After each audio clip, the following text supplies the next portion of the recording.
la primera semana, pues el óvulo fecundado va a transcurrir, como sabemos, a través de la trompa uterina, ¿no? Hasta llegar, digamos, a la cavidad del útero donde va a anidar, ¿no? Entonces, llega, generalmente a la segunda semana llega como epiblasto.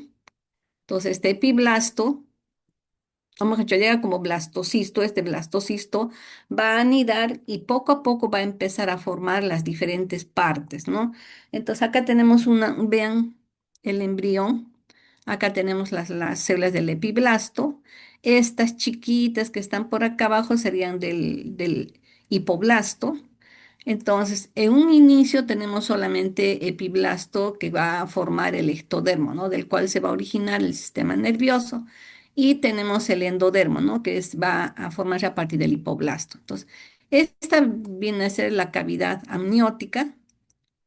Entonces, ya conforme van a ir pasando los días, el hipoblasto va a formar el saco vitelino, ¿no? Todo esto de acá se va a formar el saco vitelino. A ver, creo que estamos mal. No, no, no. Acá se forma el saco vitelino. Por toda esta parte de acá vendría a ser la cavidad amniótica, ¿no es cierto? Entonces, de este hipoblasto se va a generar el endodermo, ¿no? Entonces, este endodermo va a soltar células pluripotenciales que van a posteriormente formar lo que va a ser el mesodermo extraembrionario, ¿no? Entonces, en la neurulación vamos a, un ratito, chicos, no está queriendo correr. A ver, un ratito voy a ver ya. Ay, ya. Entonces, en la neurulación primaria vamos a tener la formación del tubo neural, ¿no? Entonces, esta neurulación va a ser, digamos, va a desencadenar el desarrollo del sistema nervioso, ¿no? Entonces, vamos a tener una primera etapa en la que se va a formar la placa neural. Entonces, el ectodermo no neural va a expresar dos moléculas. La proteína morfogénica ósea, que es BMP, y morfogénica 4 y 7, ¿no? Y la notocorda, que va a ser otra estructura que deriva del mesodermo axial, va a producir noyin, cordina y folistatina, ¿no? Que van a inhibir a este BMP. Entonces acá tenemos las células, ¿ya? Entonces acá está la notocorda. Esta notocorda, ¿qué es lo que va a hacer? Va a producir estos factores que van a actuar sobre esta zona de la placa neural, solo sobre esta zona. Entonces, ¿qué es lo que va a hacer?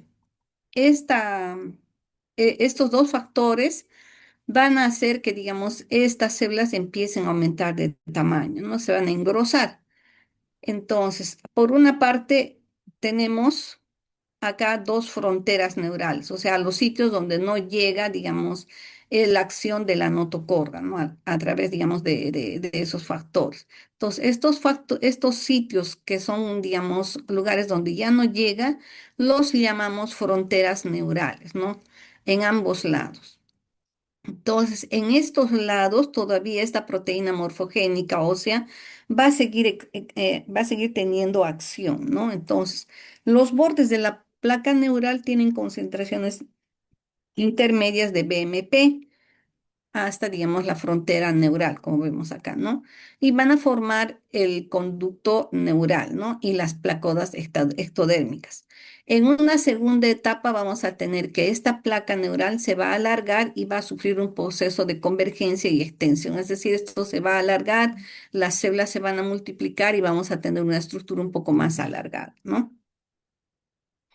Entonces, en la neurulación del embrión ocurre más o menos entre el día 22 y 23, ¿no? Se inicia la formación del surco neural, ya en la placa neural, los bordes del surco irán ascendiendo y fusionándose hasta formar el tubo neural, ¿no? Más o menos esto es el tubo neural.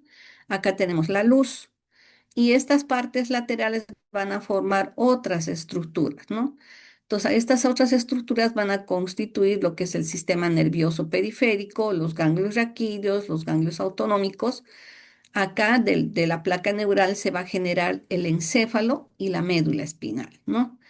Entonces, hacia la parte central tenemos acá una luz, ¿verdad? Entonces, este va a ser el sistema a través del cual va a circular el líquido cefalorraquídeo y también vamos a ver que estas células que están acá van a llamarse células ependimarias, ¿no? Entonces, todo esto va a constituir el sistema ependimario. Entonces, en la neurulación del embrión vamos a ver, ¿no? Cómo es que poco a poco estas estructuras van a irse, digamos, alargándose en sentido craneal y en sentido caudal, ¿no? Entonces, acá estamos viendo que se ha remarcado con líneas punteadas lo que sería, digamos, la neurulación del embrión, ¿no? Entonces, esto va a ocurrir más o menos hacia la cuarta semana. Entonces, ahora, todo este tubo va a tener, digamos, dos extremos que todavía van a estar abiertos, tanto hacia la parte craneal y hacia la parte caudal, ¿no? Entonces, para que posteriormente se pueda producir el cierre, ¿no? Entonces, acá estamos viendo, por ejemplo, en un embrión cómo aparece la eminencia prosencefálica, lo que va a hacer después el del embrioncito que también se están formando, ¿no? Ahora, tenemos que también recordar que a lo largo de lo que es, digamos, la médula espinal, tenemos a la columna, ¿no? Esa columna va a estar formada por los somites. Esos somites van a formar tanto lo que es, digamos, los cuerpos vertebrales y también, digamos, las costillas con sus terminaciones nerviosas y los músculos intercostales, ¿no? Que van a acompañar a la salida de los nervios. Entonces, poco a poco, conforme va avanzando los días, digamos, se va a iniciar el cierre de estos extremos que están abiertos, ¿no?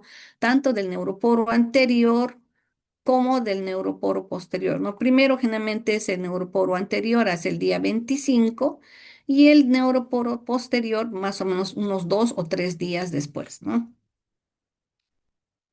Entonces, en la neurulación primaria tenemos que va a ocurrir la formación del tubo neural. Entonces, acá tenemos la línea primitiva, vamos a tener el nódulo de Hansen. Entonces, acá se establecen las primeras células pluripotenciales. Estas células van a ir poco a poco avanzando y acá de lo que estamos viendo, digamos, la parte del tubo, de una forma, digamos, como un globito, poco a poco va creciendo y va a formar lo que hemos visto, ¿no? En la imagen anterior, los polos, tanto el polo, digamos, craneal y el polo caudal y que posteriormente se van a cerrar, ¿no? Entonces, igual se van a formar, esto se va a formar, digamos, va a ser como un pliegue. Este pliegue va a tener, digamos, partes laterales a las que vamos a llamar pliegues, ¿no?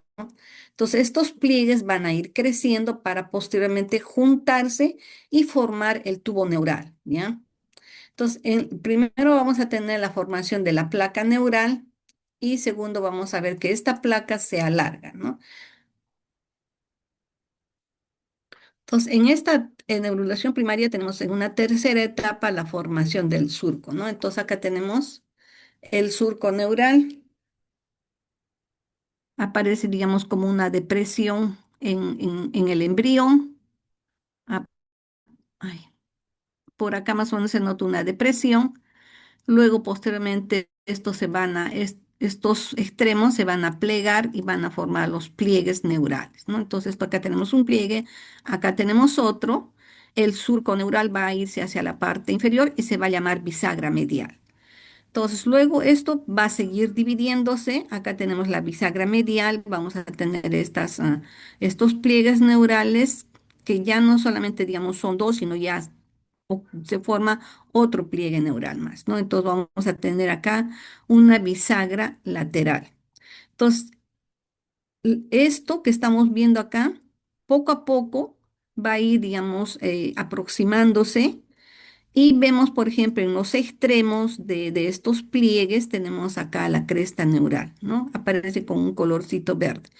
Entonces, esto cuando se cierra, los extremos acá de los pliegues forman lo que es el tubo neural y esta partecita que estamos viendo acá de color verde va a formar la cresta neural. Entonces, esta cresta neural va a estar acá encima, ¿no? Entonces, tenemos el tubo neural, tenemos la cresta neural y el ectodermo, ¿no?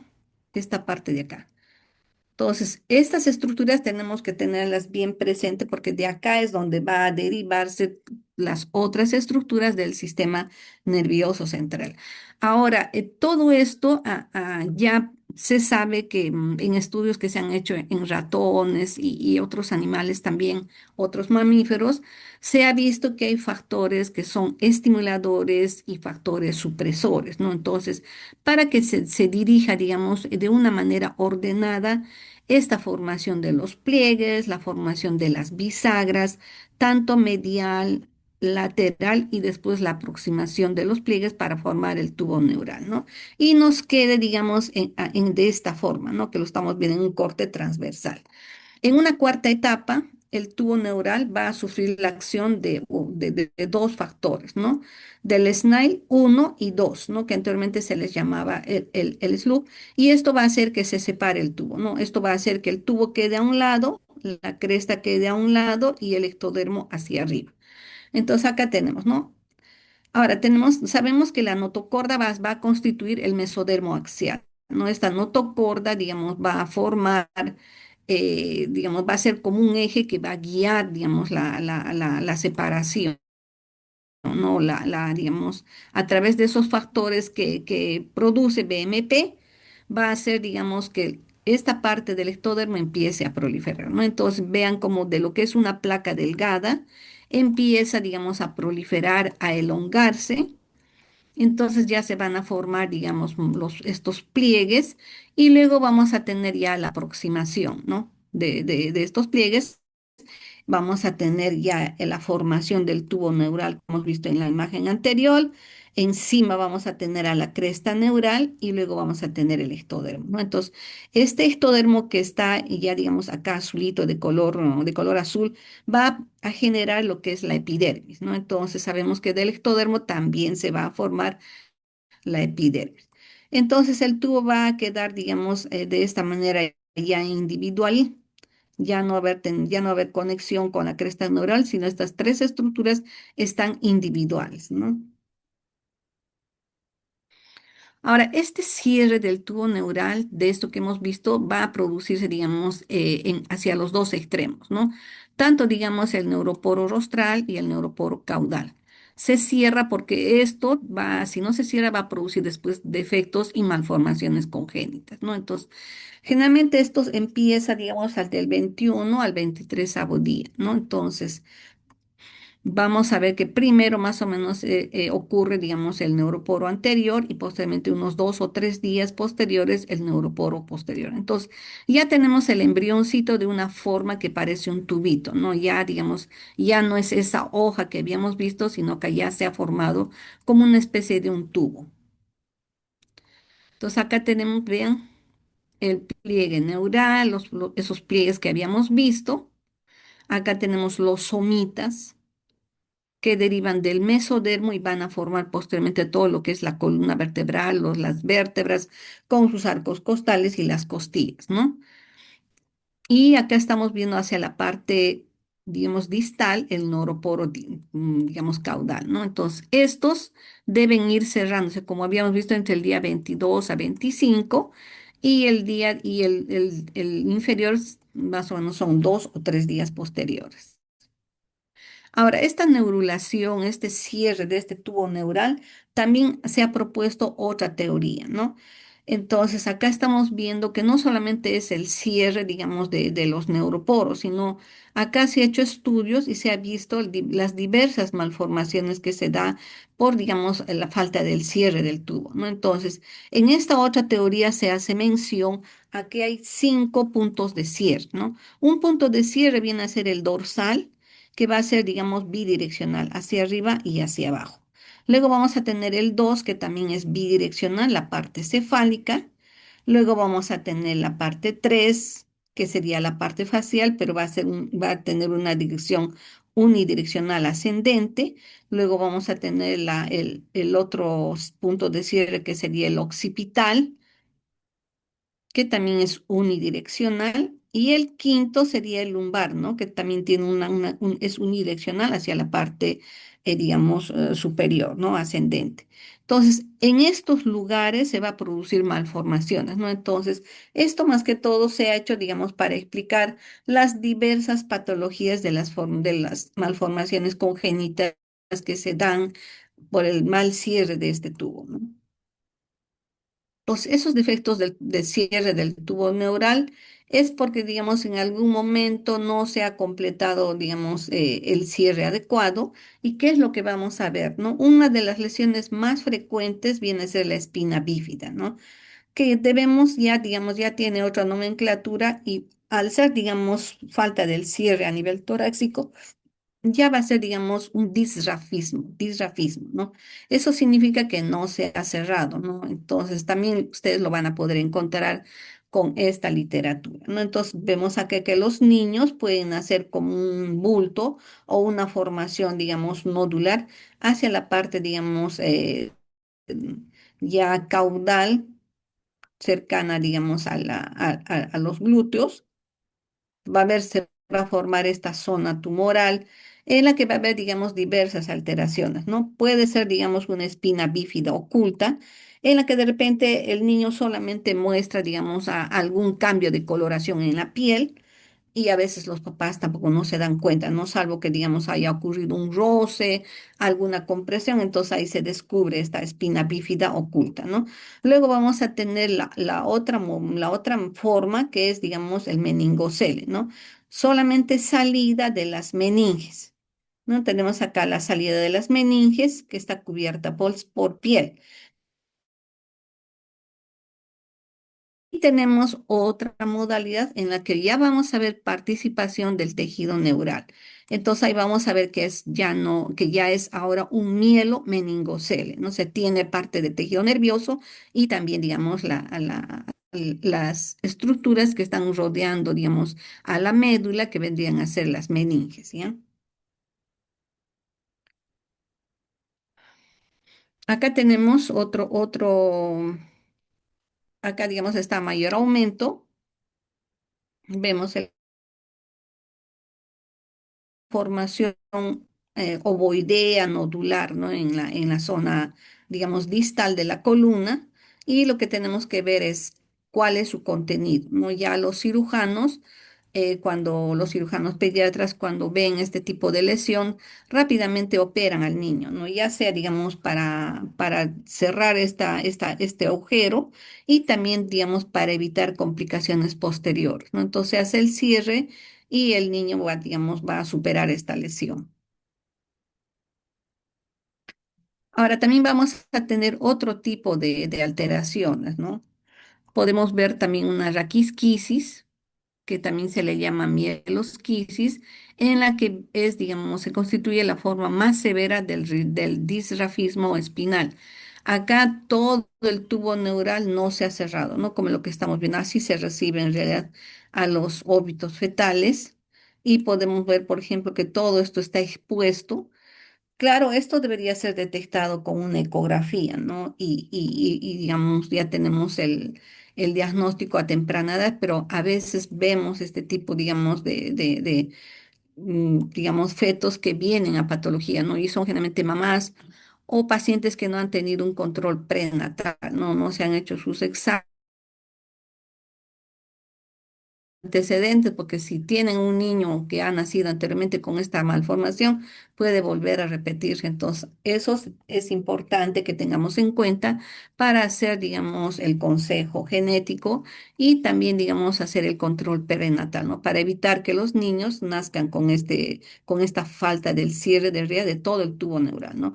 Tanto de la parte cefálica, donde vamos a encontrar el encéfalo, y también la parte, digamos, acá donde está la médula espinal, ¿no?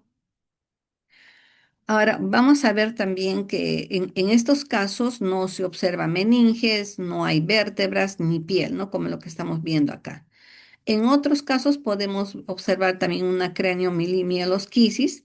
Acá afecta la médula y el encéfalo, ¿no? Afecta a los dos. Otro defecto que también se ve es, digamos, la falta del cierre del neuroporo anterior, ¿no? A esto le llamamos anencefalia. En realidad debería llamarse meroencefalia, ¿no? Porque es, digamos, la parte del encéfalo, ¿no? Lo que falta. Ahora, en esta anencefalia también puede ser detectada, digamos, en las primeras etapas de formación del bebé, ¿no? Porque esto, imagínense, más o menos al mes ya tenemos la formación, digamos, del tubo neural, ya tenemos el cierre de ambos neuroporos, ¿no? Ahora, pueden estos defectos, como les decía, en los estudios que se ha hecho y se ha propuesto esta teoría de que no solamente, digamos, se considere los dos extremos craneal y caudal, sino también esta otra teoría que está haciendo mención, digamos, a las diferentes estructuras, ¿no? Y explican, digamos, el por qué hay estas patologías. Entonces, cuando tenemos el cierre, digamos, de la parte frontal, el defecto en el cierre de la parte frontal, vamos a tener un encefalocele frontal, ¿no? Como lo que estamos viendo acá. No, otros pueden nacer acá en esta otra área, otros pueden tener a nivel dorsal u otros a nivel sacroiliar. Acá vemos, esto es lo más frecuente que se ve, puede ser, digamos, a nivel lumbosacro y se ve la lesión así, ¿no? Entonces, lo que se tiene que, digamos, ya los cirujanos cuando hacen el estudio ven si solamente son meninges o ya hay tejido, ya el tratamiento quirúrgico, ¿no?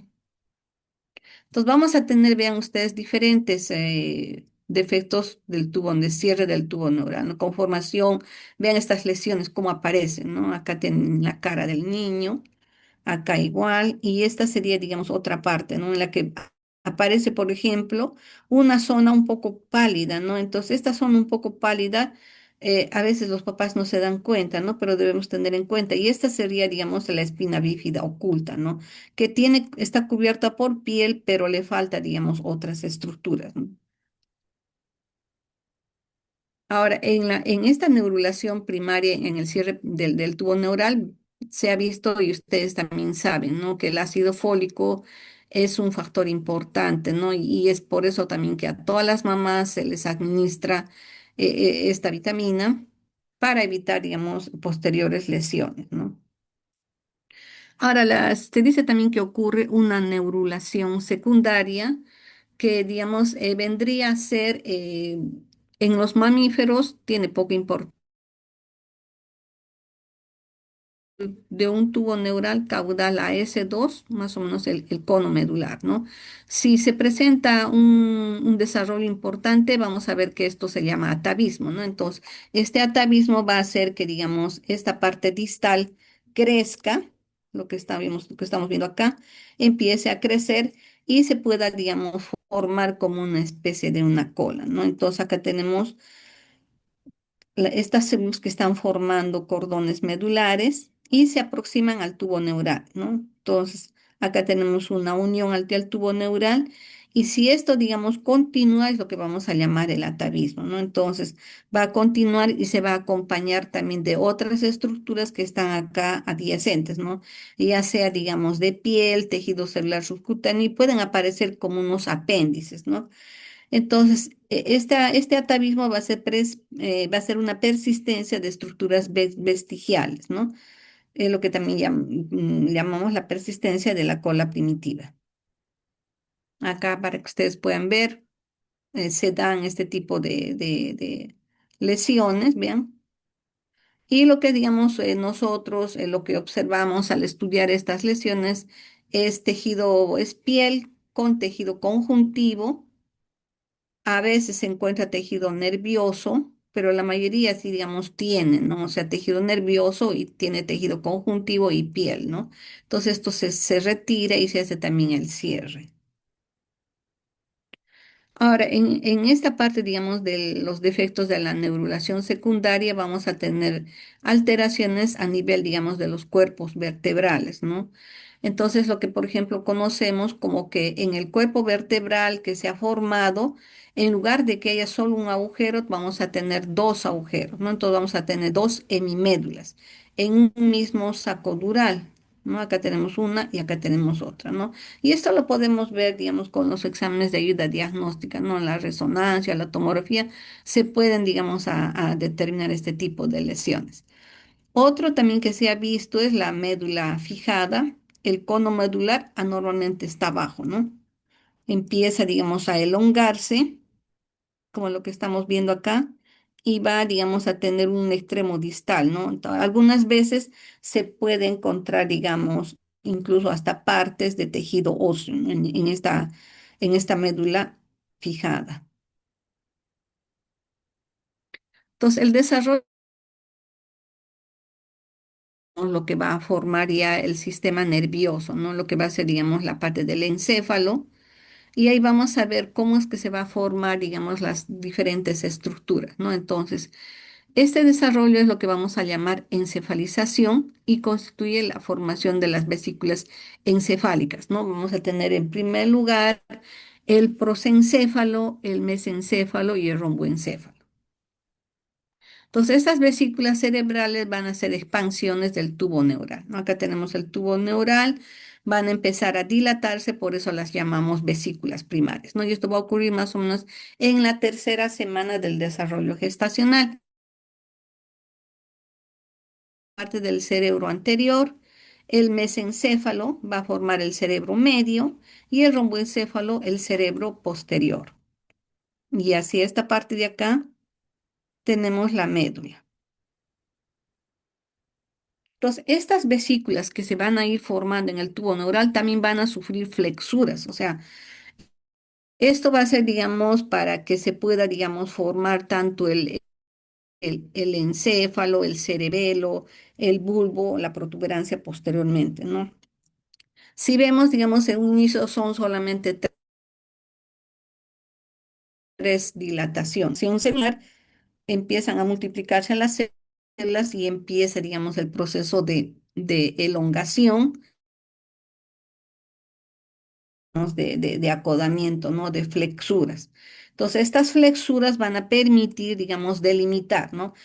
Digamos, la parte más superior tenemos el prosencéfalo, esto va a formar ya directamente el encéfalo, luego tenemos al mesencéfalo y vamos a tener, digamos, unos pliegues, ¿no?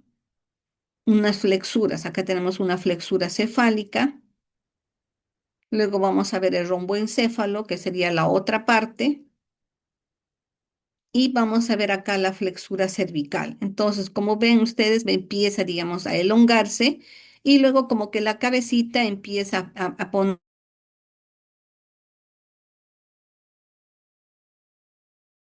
ponerse, digamos, de una manera caudal, ¿no? Se va a ir diferenciando lo que es el mesencéfalo, el romboencéfalo y el prosencéfalo, sino también las otras estructuras que van a acompañar, ¿no? Tanto la médula espinal, los ganglios craneales,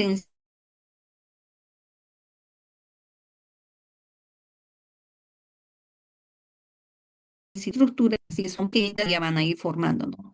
Las otras partes de lo que es el sistema nervioso, ¿no? Acá podemos diferenciar, por ejemplo, al doceavo par craneal, al onceavo, a la médula espinal, acá algunos ganglios craneales, el ganglio del décimo, del quinto par, el diencéfalo, la copa óptica que también aparece y es visible en un embrioncito, el ojito siempre aparece como un puntito negro, es digamos por la cantidad de pigmento que tiene, ¿no? Y es visible verlo. Entonces la parte cefálica a nivel del mesencéfalo, más o menos al final de la tercera semana de desarrollo gestacional, va a constituir, digamos, esta parte distal, ¿no? La parte cervical, digamos, va a separar el romboencéfalo de la médula espinal y esto ocurre en la quinta semana. Y la parte pontina va a estar entre el metencéfalo y el mielencéfalo, ¿no? A finales de la quinta semana de desarrollo gestacional. Entonces, estas vesículas al inicio son así, unas como unas dilataciones. Acá tendríamos el telencéfalo. Esto va a ser, digamos, posterior al prosencéfalo secundario. Luego vamos a tener el diencéfalo. Luego vamos a tener el mesencéfalo, el metencéfalo y el mielencéfalo, ¿no? Todo esto va a o expansiones que se forman del tubo neural van a posteriormente digamos, a diferenciarse en lo que es, digamos, ya el encéfalo, ¿no? Entonces, el prosencéfalo va a formar lo que va a ser el prosencéfalo primario, va a formar posteriormente el prosencéfalo secundario y el diencéfalo. El mesencéfalo va a quedar solo como mesencéfalo. El romboencéfalo va a formar el metencéfalo y el mielencéfalo, ¿no? Y la médula espinal la vamos a tener hacia la parte distal. Entonces, el telencéfalo va a formar este prosencéfalo secundario. Como vemos acá, en un inicio también son dos elongaciones, dos dilataciones de lo que son el hemisferio cerebral derecho e izquierdo. Nos van a formar a nivel del telencéfalo la lámina terminal, los núcleos de la base, el bulbo olfatorio, ¿no? Vamos a ver también el nervio, el primer nervio craneal, el hipotálamo y el infundíbulo. El mesencéfalo va a formar lo que es el techo, el tegmento, los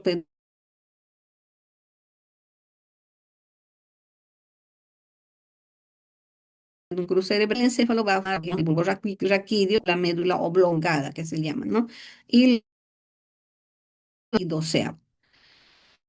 Entonces, el diencéfalo, que va, digamos, a ser otra diferenciación del telencéfalo, va a formar lo que es el epitálamo, las estrías medulares, los núcleos avenulares, la comisura posterior, la epífisis, el tálamo, el subtálamo. Ahí vamos a ver el núcleo de Lewis, nervio craneal 2, ¿no? Ahora el metencéfalo va a formar lo que es la protuberancia, va a formar el cerebelo, los nervios craneales quinto, sexto, séptimo y octavo, ¿no? Entonces ya más o menos como que queda ya, digamos, cada una de ellas a qué posteriormente van a diferenciar o qué estructuras son las que van a generar, ¿no? Acá, por ejemplo, el hipotálamo, el infundíbulo, el Carlson dice que se incluyen dentro de lo que es el prosencéfalo secundario, ¿no? Dentro de esto. Por eso que acá lo ponen como una aspita. Ahora también tenemos que tener en cuenta que a la par que se están formando también estas estructuras, estas vesículas, vamos a ver que también hay un líquido que le rodea, ¿no? Que es el líquido cerebroespinal y es el que posteriormente vamos a llamar el líquido cefalorraquídeo, ¿no? Entonces, este líquido en los plexos coroideos y se reabsorbe en las granulaciones aracnoideas, ¿no? Entonces, siempre también tiene que haber, digamos, un equilibrio en ambas, ¿no? ¿Qué cosas, digamos, se tiene que mantener ni menos? Porque esto hace que, digamos, el cerebro pueda, digamos, estar, digamos, protegido por esa cantidad de líquido y luego tenemos las meninges, ¿verdad? Acá nuevamente las mismas estructuras. Entonces, acá el telencéfalo que va a formar, digamos, en la parte del telencéfalo. Vamos a tener quísticas, que es donde vamos a tener los plexos coroideos y vamos a tener ese líquido espinal. En esta etapa se le llama telocele lateral, telocele medial, diocele, que corresponde al diencéfalo, mesocele al mesencéfalo y rombocele al metencéfalo, ¿no? Y digamos acá tenemos ya el mielencéfalo y ya en conexión con la médula espinal, ¿no? Y tenemos el conducto central ependimario. Entonces, este líquido, como vemos, tiene, digamos, un funcionamiento constantemente, se está produciendo y no solamente es un líquido que está lubricando, que está, digamos, rodeando al encéfalo, sino también forma como una barrera hematoencefálica, ¿no? Esta barrera hematoencefálica, ¿qué es lo que hace? ¿No? Evita que puedan entrar gérmenes, puedan entrar microorganismos y sustancias tóxicas que puedan, digamos, dañar la formación de lo que es el sistema nervioso central. Entonces, de esa manera también está, digamos, se protege y digamos, se ordena el desarrollo y la formación de una y esto, digamos, no se puede generar, digamos, un exceso ni una disminución. Claro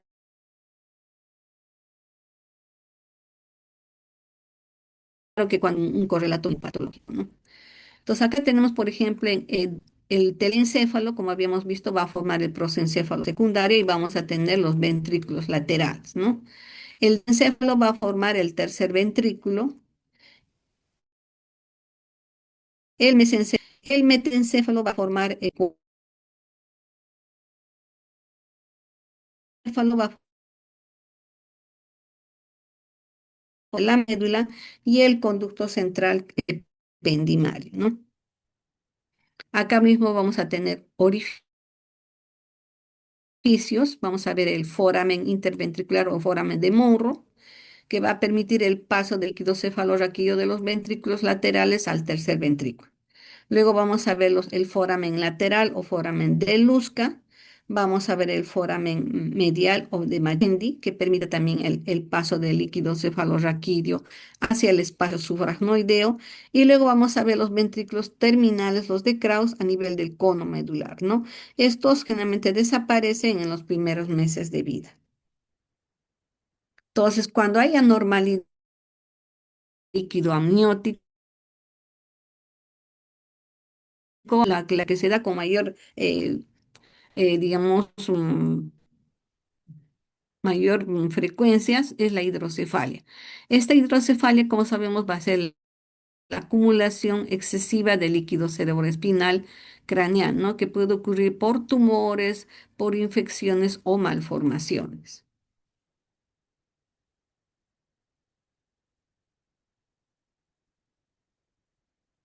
Acá tenemos la hidrocefalia. Su tratamiento consiste, como sabemos, en la colocación de unas válvulas a través de las cuales se va a drenar el líquido cefalorraquídeo y evitar, digamos,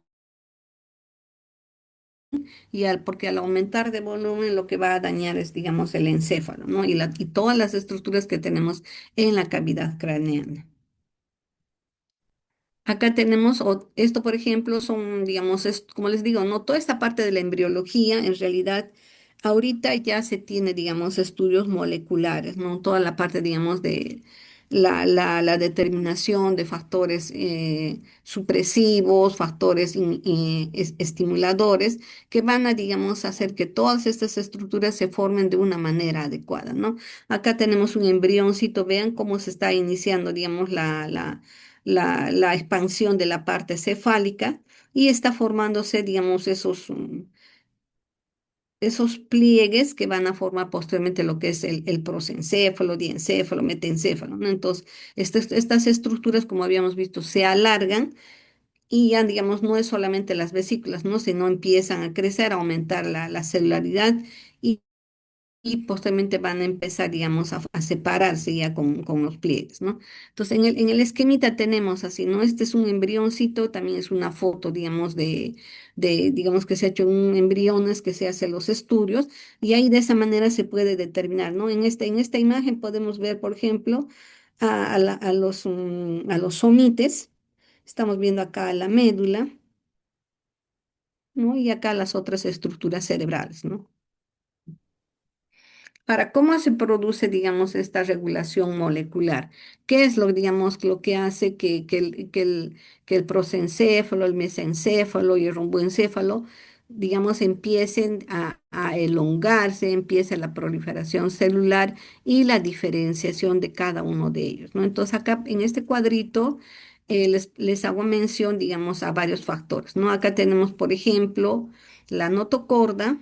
Esta notocorda va a tener acción sobre, digamos, parte de la placa neural. Acá vemos el endodermo visceral, la placa precordal, que van a actuar, digamos, sobre la parte craneal anterior, ¿no? Entonces, del tubo neural. Entonces, a través de estos factores van a hacer, digamos, que el OTX2, que el prosencéfalo y el mesencéfalo empiecen su diferenciación. El GBX2 también inicia su diferenciación hacia el romboencéfalo, ¿no? Ahora, esta regulación molecular continua y vamos a tener, digamos, unos centros, digamos, de señalización, ¿no? Como unos centros que van a dirigir la separación o digamos van a decir hasta acá es el cerebro, hasta acá es el diencéfalo, romboencéfalo, cada una de las estructuras, ¿no? Entonces, vamos a tener, por ejemplo, a este nivel un organizador ísmico, así se le llama. Este organizador ísmico va a polarizar, va a estar polarizando la región dorsal, ¿no? La parte, digamos, posterior. Entonces, a través, digamos, de tres factores, ¿no? El WT1, después, para la parte anterior, el posterior va a ser el FG8 y ambos lados vamos a tener el PAC2, PAC5 en uno y en 2, ¿no? Entonces, todas estas moléculas van a dirigir y van a, digamos, ordenar de una manera adecuada la diferenciación, ¿no? Entonces, no es, digamos, que se no, o que actúan cada uno por su lado, ¿no? Sino, digamos, hay estos factores, estas moléculas que van a dirigir la separación, ¿no? En realidad, estos embriones en los que se ha hecho estos estudios son embriones chiquitos, ¿no? A veces llegan a medir 1 centímetro o 1,5 centímetros, ¿no? Y en ellos es lo que se está haciendo los estudios. Entonces, de esa manera se puede, digamos, determinar. Obviamente, cada vez se descubren más organizadores y más, digamos, moléculas que participan en esta regulación, ¿no? Y esta formación de las diferentes estructuras. ¿Y por qué, digamos, es importante tener en cuenta esto? ¿No? O sea, no es solamente que digamos que del prosencéfalo se va, digamos, a formar el encéfalo, el cerebelo, nada. Acá esto tiene que ver, digamos, con la parte de las lesiones tumorales, con las malformaciones congénitas. De todas maneras, o sea, en esos estudios que se ha hecho, se ha visto que hay modificaciones, alteraciones en estos factores, ¿no? Sobre todo en las lesiones tumorales. Por ejemplo, el WT1 tiene que ver bastante con los meduloblastomas, ¿no? Con lesiones tumorales sumamente malignas que se dan a nivel, por ejemplo, del nervio óptico, ¿no? Entonces, una de ellas igual como la que se da también, por ejemplo, en el tumor de Wilms, ¿no? Entonces, es un factor que va a participar.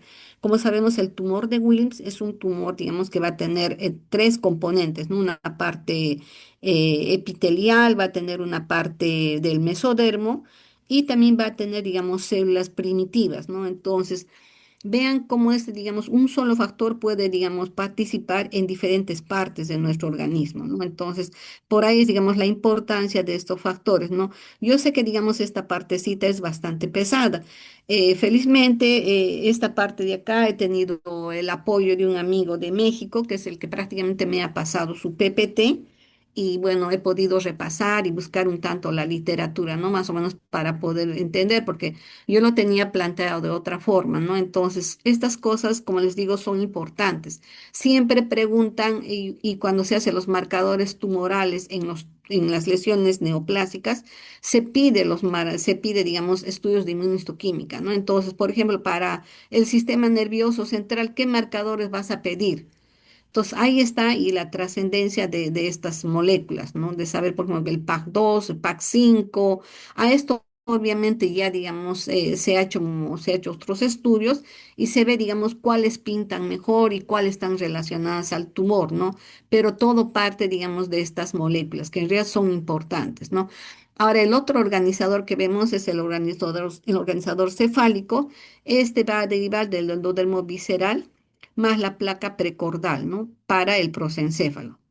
Entonces acá tenemos el otro organizador que va a estar, digamos, más o menos a este nivel.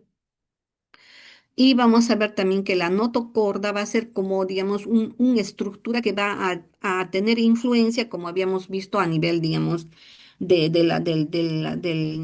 del ectodermo, ¿verdad? Entonces, de la placa neural va a iniciar la proliferación celular, va a tener, digamos, sus límites, como habíamos visto en esos surcos, entonces no empieza a proliferar de una manera desordenada, sino tiene límites, ¿no? Entonces, hacia, digamos, hacia la parte craneal vamos a tener que hay un límite, ¿no? Que es la membrana bucofaríngea.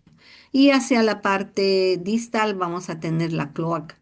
Entonces, no puede, digamos, darse una estimulación constante, sino cumplen una vez, digamos, una vez que se ha formado, estos factores también son retirados, ¿no? Y las estructuras que ya van, digamos, ya no son necesarias, sufren un proceso de apoptosis, es decir, digamos, ya no les sirve, digamos, esta parte, esta cantidad de células, empieza un proceso de apoptosis y ya va diferenciándose, digamos, las diferentes estructuras, ¿no?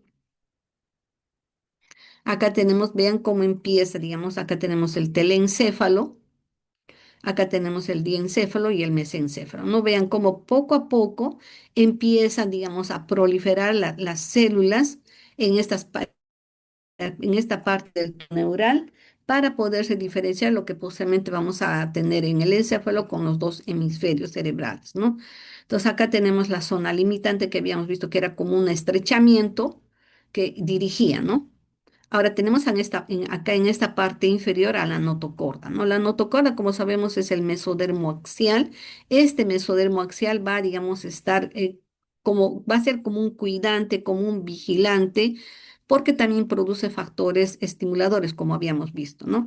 Entonces, estos centros de señalización, tenemos, ¿no? La zona limitante va a ser una franja de Sonny Hitch en la región ventral, que también es otra molécula que se ha descubierto en la región ventral del diencéfalo, y va a dividir el tálamo en ventral y dorsal.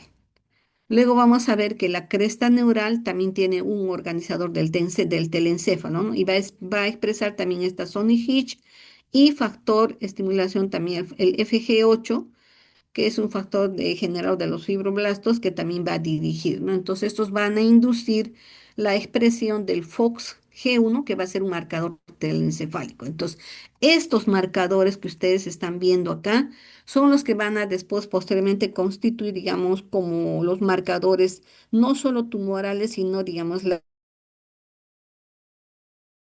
acción, si están en exceso, hay una persistencia, una desaparición, ¿no? Porque tiene un tiempo de acción y luego, digamos, ya se retira, ¿no? Una vez que ya, digamos, se han hecho la diferenciación, ya no persisten estas moléculas. Entonces, si vemos, digamos, el tubo neural como lo que es como un cilindro, vamos a ver que esta parte va a constituir la parte dorsal la parte de arriba y esta parte la parte ventral, ¿no? Entonces, acá hay un factor bien importante que es el ácido retinoico, ¿no? Que abunda en todo lo que es, digamos, la parte anterior. Y hacia la parte caudal vamos a tener el GDF11 y el FG8, ¿no? En la parte posterior.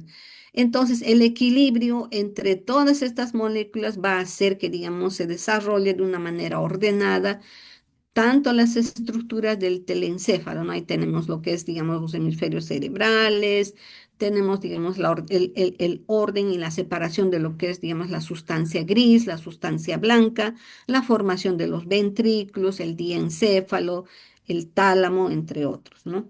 Y acá vemos esos factores, tenemos el ácido retinoico en ambos lados. Acá tenemos el BMP, que era la proteína morfogénica ósea, y el WT1. Luego vamos a tener el Sonny Hitch hacia la parte ventral, ¿no? Entonces, tiene que haber un equilibrio entre todas estas estructuras con estas moléculas para que se pueda tener, digamos, una diferenciación de todo lo que es el tubo neural. Acá, por ejemplo, tenemos, ¿no? Ya, digamos, eso que nosotros vemos, ¿no? Que se está, digamos, elongando, se están formando las vesículas. Eso lo podemos ver, digamos, tal vez macroscópicamente en un embrioncito pequeño, ¿no? Ya, digamos, mirándolo a la microscopía electrónica, vamos a poder de repente visualizar estas prominencias.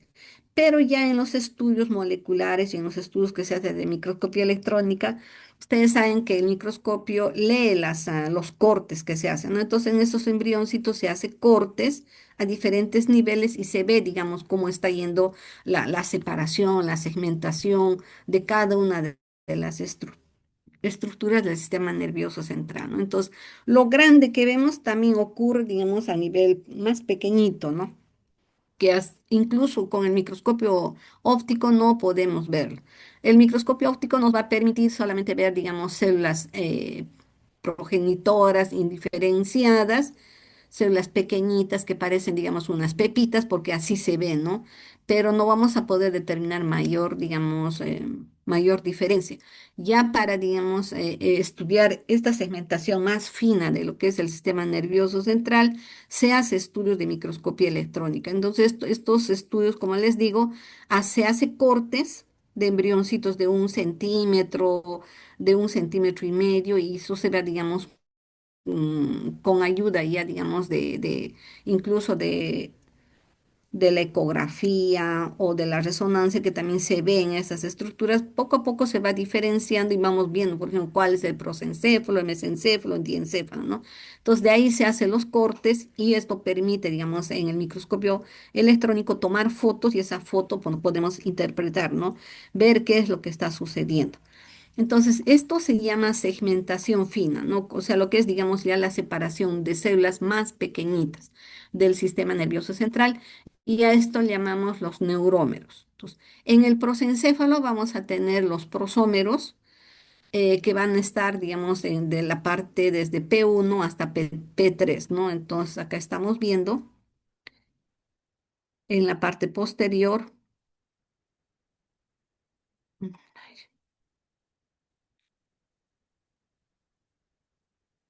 desde P1 hasta P3, más o menos la región talámica, ¿no? El mesencéfalo a llamarse los mesómeros. En realidad estos a nivel del mesencéfalo no están bien definidos, ¿no? Entonces parece que permanecen unas horas y luego sufren un proceso de apoptosis, entonces no se ha podido observar en los cortes de microscopía electrónica, ¿no? Y del romboencéfalo vamos a tener a los rombómeros que van desde R1 hasta R7, ¿no? Como estamos viendo acá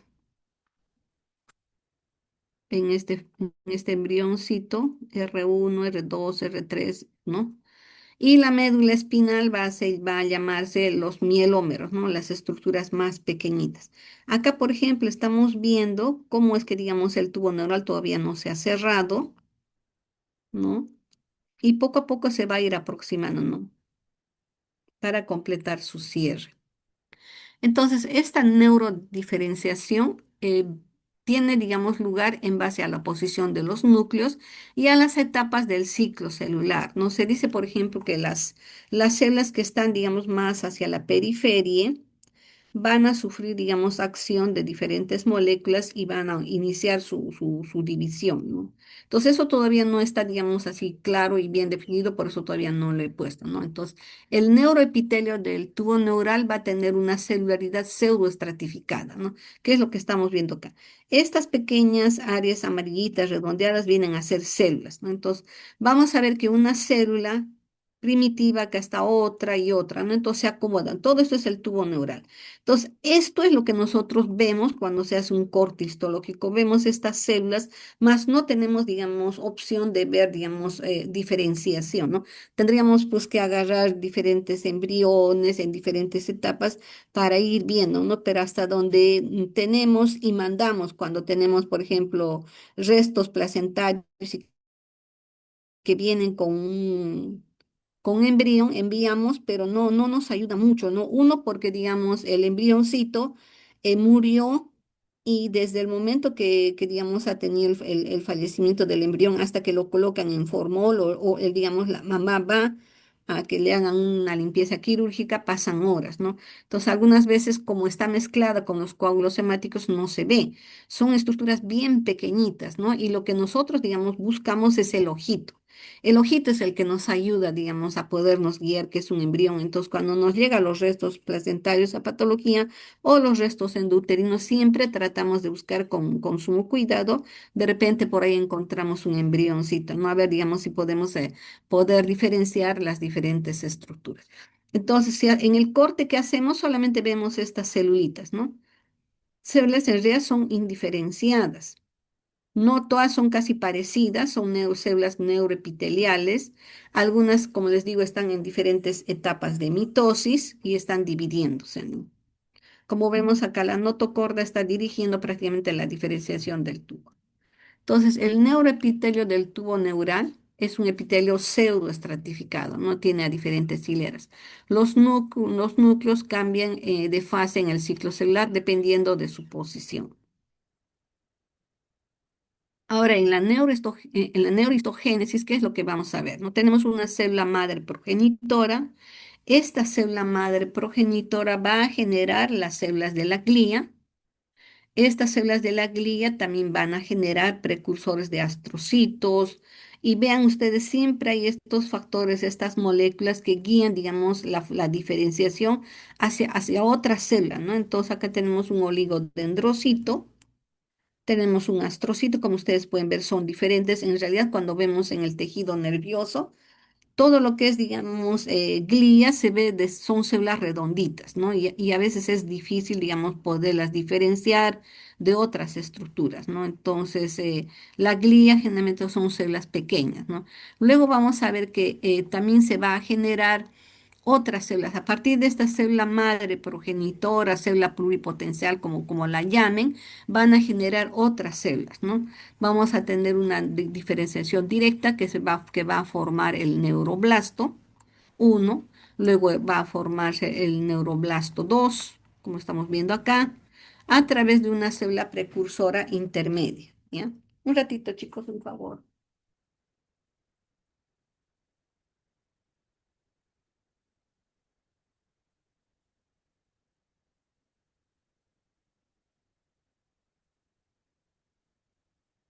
Entonces así se van diferenciándose cada una de ellas, ¿no? Y todas tienen que, digamos, todas tienen que ver con estos factores, estas moléculas que dirigen, digamos, la diferenciación, ¿no?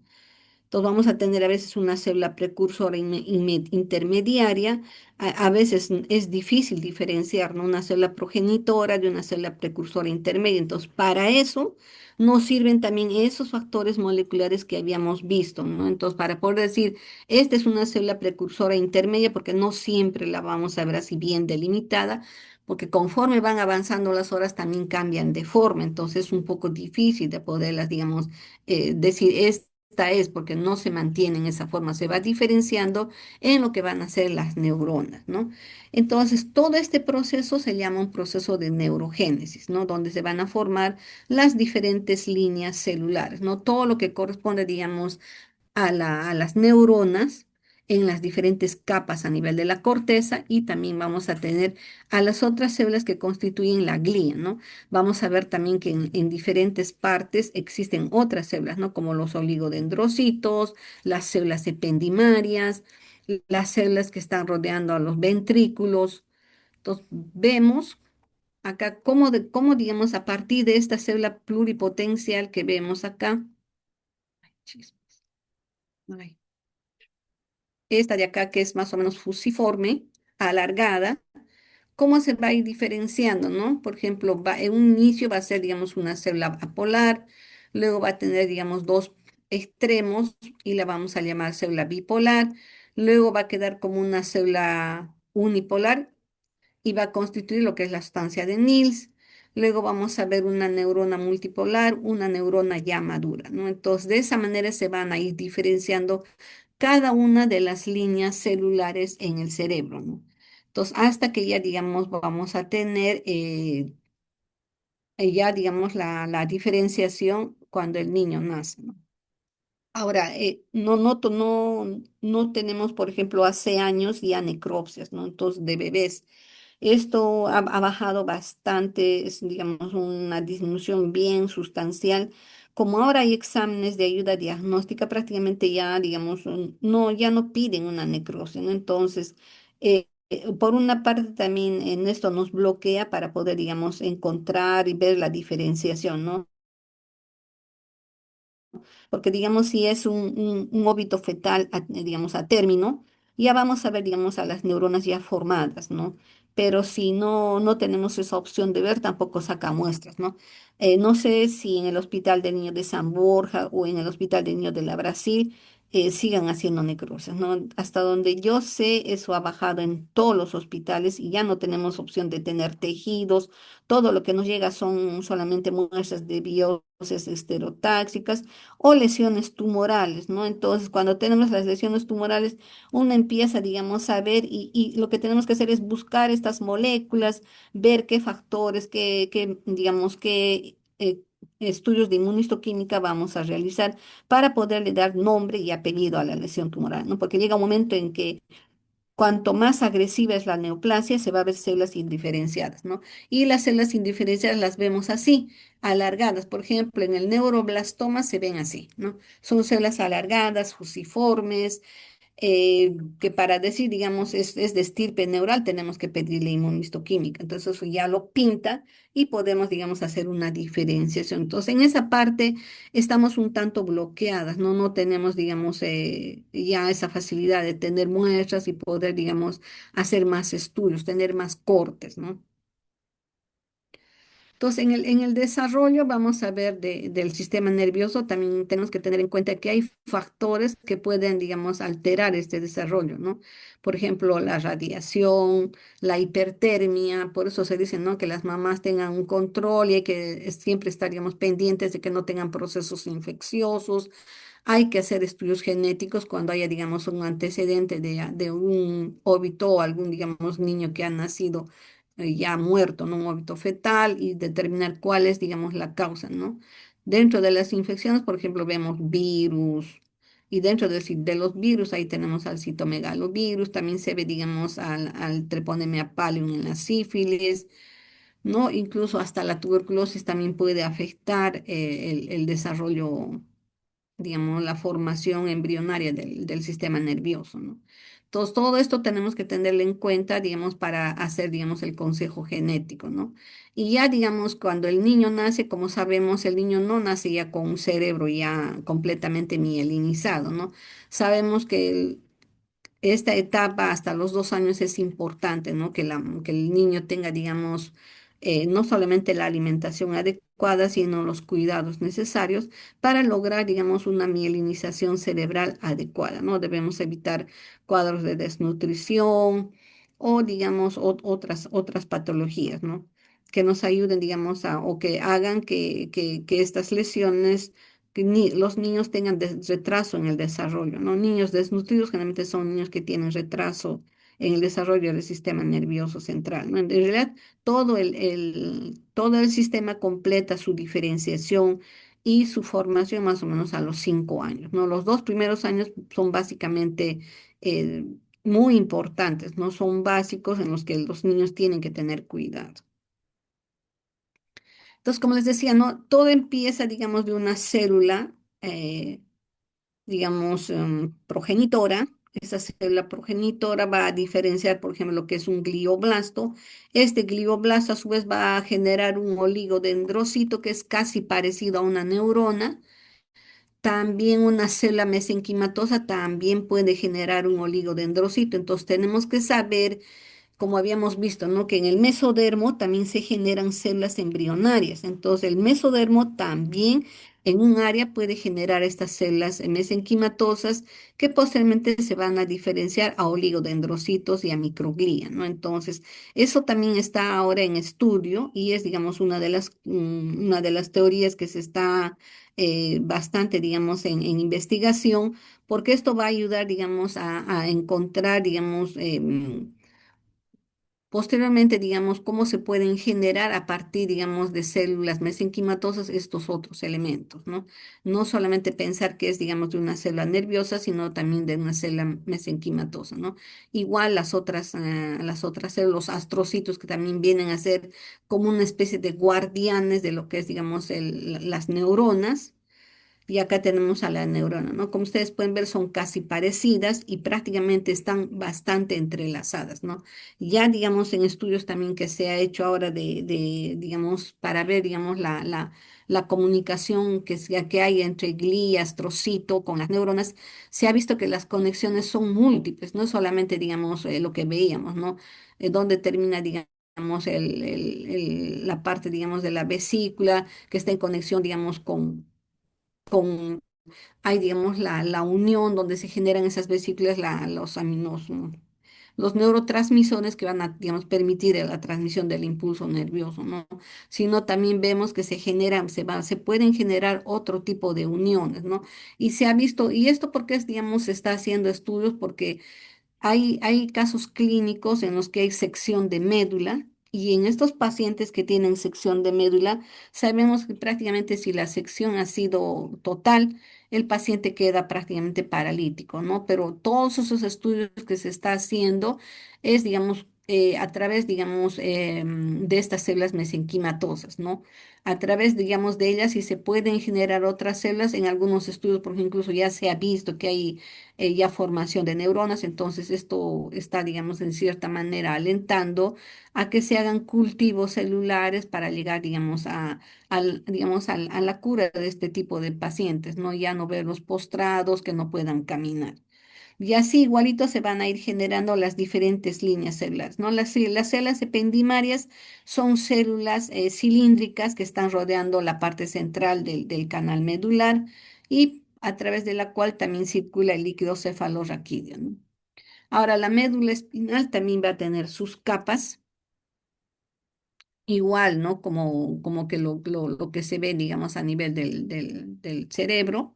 Vamos a ver que hay una luz central que es al que llamamos digamos, el epéndimo. Entonces, este epéndimo está rodeado por esas células cilíndricas a lo largo de todo lo que es, digamos, la parte central de la médula espinal, ¿no? Entonces, esta médula espinal a su vez va a tener, digamos, la sustancia gris, la sustancia blanca, y en las diferentes partes de la médula vamos a ver, digamos, que hay una diferenciación en lo que es, digamos, la parte cervical, dorsal, lumbar y sacra, ¿no? De la médula. Entonces, cada una de ellas también va a tener, digamos, una separación, una diferenciación para las células del asta anterior, del asta posterior, ¿no? Entonces, acá en la médula, igual que en el cerebro, también se genera, ¿no? Vamos a tener la capa ventricular, que está acá de color rojito, o capa ependimaria también. Luego vamos a tener la capa intermedia del manto. Luego vamos a tener la capa marginal. Entonces, aquí en esta capa marginal vamos a tener la sustancia blanca, la luz del tubo va a ser el conducto central que les estaba diciendo, y esta capa intermedia o la capa del manto va a formar la sustancia gris. Y todo esto ocurre más o menos entre la séptima y 16 de semanas de desarrollo gestacional. Entonces, la médula espinal, ¿cómo, digamos, va a formarse? No queda, digamos, como un tubo, ¿no? Poco a poco también la médula espinal va a ir diferenciándose en lo que, digamos, van a ser las astas anteriores y las astas posteriores. Acá tenemos el surco, el conducto central. Acá tenemos el neuroepitelio, esas células que les decía de las células ependimarias, y acá vamos viendo las células pluripotenciales que se van a diferenciar tanto, digamos, en neuronas del asta anterior y del asta posterior, ¿no? Entonces, esta división, por ejemplo, que vemos en este cuadrito, histológicamente tampoco se puede ver, ¿no? O sea, generalmente vemos neuronas, células pequeñitas, fusiformes, indiferenciadas, ¿no? Entonces, en la médula también va a ver la participación de factores, digamos, estimuladores de diversas moléculas. Ahí tenemos el BMP4, el BMP7 y el factor de WT1, ¿no? Que habíamos visto también anteriormente. Igual también se va a formar ese surco limitante que va, digamos, guiar la diferenciación, ¿no? De las diferentes partes de la médula. Entonces vamos a tener, por ejemplo, la placa del techo que va a conectar las placas alares. Esas placas alares van a formar los cuernos posteriores o neuronas de asociación y van a expresar, vean, PAC3, PAC7, MSX1, MSX2, ¿no? Todos estos son moléculas que nos ayudan, digamos, a determinar si esto está yendo de una manera ordenada, ¿no? Luego tenemos la diferenciación de las placas basales o el cuerno anterior, ¿no? Ahí tenemos la raíz anterior del nervio, van a expresar también PAC6, ¿no? Y la notocorda, como vemos, siempre estaríamos a un extremo dirigiendo, ¿no? Acá tenemos la participación del factor Son-Hitch. La médula espinal también empieza su formación, ya su separación de cada una de las estructuras. Acá tenemos la parte del agujero central. Y acá tenemos, digamos, las astas anteriores y las posteriores, ¿no? Y los nervios que salen de cada uno de los lados para, a su vez, ya salir a través de la columna vertebral. Acá tenemos la luz del tubo neural, el conducto central. También tenemos las células que le rodean, son las células de la capa ependimaria o las células ependimarias. Tenemos acá la sustancia gris, prácticamente tiene una forma de una mariposa, fácil de poderla identificar. Y lo que rodea viene a ser la sustancia blanca, ¿no? La parte marginal. Entonces acá ya tenemos la diferenciación de lo que va a ser, digamos, las placas alares o cuernos posteriores, ¿no? Que van a constituir las neuronas de asociación y las placas basales que van a constituir los cuernos anteriores, las raíces anteriores de los nervios, ¿no? En un corte que se hace podemos ver la placa del techo, las placas alares, el canal central. Vean esas células ependimales aparecen como células columnares pequeñitas y ya vamos viendo, ¿no? La separación, digamos, de la zona ventricular, la zona intermedia y la zona marginal, ¿no? De cada una de estas partes vamos a ir viendo. Entonces, esto también, o sea, sacar una médula en un embrioncito pequeñito también es difícil, ¿no? O sea, todo esto se llega a ver, como les digo, en embrioncitos que llegan a veces a medir 1 centímetro a 1,5, ¿no? Entonces son muy chiquititos para poder, digamos, visualizar y hacer una diferenciación. Ya con los estudios de microscopía electrónica se puede ver la forma, a esa forma ya se le da, digamos, color, se le pone, digamos, se le hace la diferenciación respectiva, ¿no?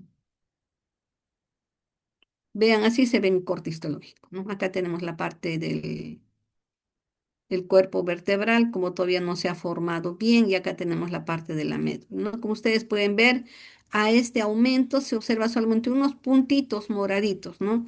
Entonces, a esto también nosotros le llamamos células indiferenciadas, ¿no? Células primordiales son las células que posteriormente se van a diferenciar en cada una de las estructuras, ¿no? De la hasta anterior hasta posterior y la sustancia blanca. Acá tenemos la parte de los riñoncitos, ¿no? Acá tenemos el tubo intestinal. Por acá vamos a ver el hígado. A veces se ve así todo lisado, no se puede, digamos, obtener una buena muestra por el tiempo, digamos, de necrosis que se tiene de estos embriones, ¿no? Acá está, digamos, a mayor aumento, ¿ven? Te ven estos puntitos, son células indiferenciadas. Se hace, digamos, acá ya, digamos, una diferenciación de las células ependimarias que se ven alargaditas, ¿no? Pero a veces tampoco no es tan fácil. Sabemos que están alrededor del agujero central o agujero ependimario, ¿no? Y acá toda la parte que correspondería a las neuronas. Un acercamiento, vean, todos son puntitos pequeñitos, algunos redonditos, otros alargaditos, ¿no? No hay, digamos, una manera de poder decir esto va a ser tal o cual, ¿no? Todo ocurre, digamos, en la parte molecular. Acá tenemos la sustancia blanca, la sustancia gris. Ahora, la médula espinal también sufre cambios, ¿no? En el primer trimestre ocupa generalmente toda la longitud de la columna. Al nacimiento ha llegado más o menos hasta L2 y en los adultos hasta L1, ¿no? Entonces vamos a ver cómo la mielinización empieza en la 11ª semana de desarrollo gestacional. Va a ser dirigida por la vía córtico-espinal que se completa hasta los 2 años, ¿no? Entonces por eso es importante que los recién nacidos y lactantes se tengan los cuidados necesarios, ¿no? Y eso ustedes, porque uno seguramente en pediatría lo van a ver, ¿no? Ahí van a aprender, digamos, cómo es que se debe hacer la evaluación de un bebé para ver si, digamos, tiene este reflejo de Babinski, qué significan, ¿no? Si les hacen, digamos, les corren, digamos, como con la punta del lápiz en la planta del pie, a ver si la piernita regresa o hay una respuesta. Entonces, todos estos estudios, toda esta manera de poder evaluar, ya se hace, digamos, pero con los niños ya mayores, ¿no? Y como ven acá, a la par, digamos, de los cuerpos vertebrales, también se está formando la médula, ¿no? Ahora, lo que les decía, ¿no? La barrera hematoencefálica es, digamos, un lugar donde se forma el líquido cefalorraquídeo. Este líquido cefalorraquídeo constituye, digamos, una barrera, es como que decimos, ¿no? Es como si tuviéramos una puerta que no permite el ingreso de cualquier sustancia, no solamente, digamos, incluso lo que viene a través de la sangre solamente ingresan los nutrientes, ¿no? Entonces, para esto también hay factores, como ustedes pueden ver, la formación inicial más o menos a la 8ª semana de desarrollo gestacional y digamos su pico de desarrollo cuando ya digamos ha alcanzado está más o menos a las 35 semanas, ¿no? Ya cerca, digamos, ya cuando están cerca a ser fetos a término. Acá vemos los vasitos, vean, están bien pegados acá. Entonces, esta barrera hematoencefálica se va a formar por un proceso de inducción entre astrocitos y angiogénesis, ¿no? ¿Qué quiere decir esto? Que los astrocitos, como sabemos, vienen a ser, digamos, como una célula de defensa, ¿no? Más o menos como los macrófagos. Y la angiogénesis va a ser, digamos, la formación de vasitos. Entonces, estos dos factores van a formar, como lo que estamos viendo acá, esta barrera, ¿no? Que va a impedir el ingreso a través, digamos, esta es la sangre, el vasito, que puedan ingresar al cerebro sustancias, germes, microorganismos, ¿no? Que puedan hacer daño a la formación del sistema nervioso central. Acá tenemos algunas imágenes de lo que todavía se ve, digamos, en algunos frasquitos que se guardan en los hospitales porque como les digo, o sea, tampoco y ahora vemos, ¿no? Muy raramente nos llega un anencefálico o algún bebé que tenga alguna malformación, ¿no? Como ya, digamos, se hace el estudio y esto se puede detectar en las etapas iniciales, muchas veces no sabemos, ¿no? Se induce, digamos, un aborto y ya no tenemos opción de ver estas malformaciones. Bien, chicos, hasta acá habríamos llegado. Si tuvieran alguna pregunta,